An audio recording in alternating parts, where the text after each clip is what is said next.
আমি রোহিঙ্গা মুসলমানদেরকে বলতে চাই, ভাই তোমরা আমার দেশে এসেছো, ঠিক আছে, আমরা মানবিক কারণে তোমাদেরকে জায়গা দিয়েছি, কিন্তু এটা তোমাদের জন্য অত্যন্ত সম্মানের জীবন নয়। উদ্বাস্তু শিবিরে বসবাস করে আজকে তোমাদের তরুণগুলি মাদক, অস্ত্র ব্যবসা, নানান ধরনের অপকর্মে লিপ্ত হচ্ছে। আজকে মেয়েগুলি তারা বিভিন্ন ভাবে চোরাকারবারীদের খপ্পরে পড়ে তারা বিভিন্ন দেশে পাচার হয়ে গিয়েছে। এত জিল্লতির জীবন, বাড়ি নাই, ঘর নাই, সংসার নাই, ক্ষেত নাই, খামার নাই। জাতিসংঘ তোমাদের জন্য কিছু করতে পারবে না। যদি আল্লাহর উপরে ভরসা করো, আমি দেখি মিয়ানমারের মুসলমানরা 1 লক্ষ মুসলমান তোমরা একত্রিত হয়ে মাথার টুপি একটা দিয়ে তোমরা কি করলা, 1 লক্ষ লোকের জমায়েত হয়ে তোমরা ইফতার খাইয়া গেলা। ইফতার খাইয়া গেলা, এটাতে কি মেসেজ নিলা আর কি পাইলা আমি বুঝলাম না।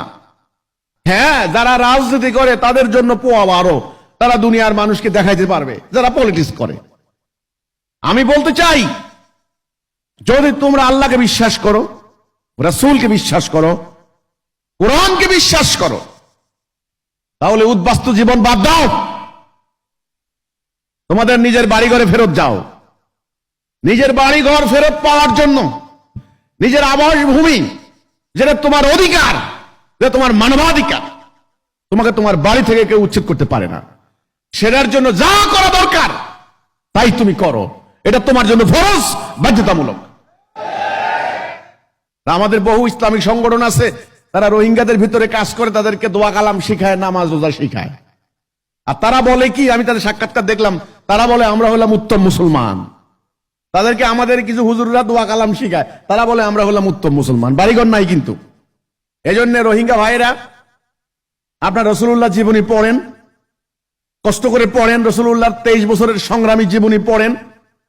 ওনাকে মক্কা থেকে বের করে দিয়েছে আবু জাহেলরা, তিনি কিন্তু নির্দিষ্ট টাইমে ঠিকই মক্কা অধিকার করেছেন। মক্কা অধিকার করেছেন, সম্মানের সঙ্গে তিনি বসবাস করেছেন, ওনার সাহাবীরা বসবাস করেছেন। কাজে ইসলাম কোনোদিন কারো দাসত্ব মেনে নেয় না, মুসলমান কোনোদিন কারো আনুগত্য করে না, একমাত্র আল্লাহর আনুগত্য করে।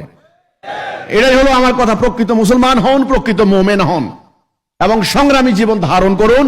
জাতিসংঘের করুণা ভিক্ষার উপরে, আমেরিকার ভিক্ষার উপরে আপনাকে বেঁচে থাকতে হবে না।